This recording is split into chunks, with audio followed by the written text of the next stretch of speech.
What's up guys, Austin from Billetworkz here. Today I'm going to show you how to install one of our license plate deletes on our 2016 STI. This will be the same fitment for 2015 and up WRX STI.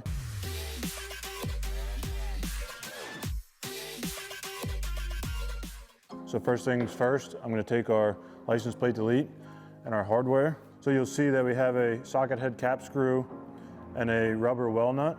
So what I like to do is to insert the screw through the plate and then take the well nut and thread it onto the back until it's touching the back of the plate. So I'll do that for both sides.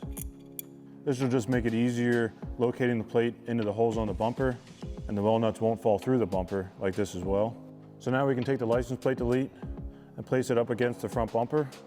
I'm going to of course utilize the factory round holes. Just going to insert that in.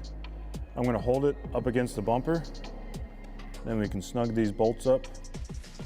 And what it's doing is it's drawing the rubber well nut closer to the plate, which is expanding, and it grabs onto the bumper.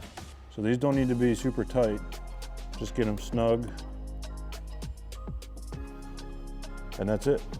So now you can see the plate is now very secure. It's not going to come off. Now you're finished installing. Now that I've shown you how to successfully install your Billetworkz license plate delete, head to our website, billetworkz.com, or if you've already purchased, shoot us an email with some pictures, and we'll share them on social media.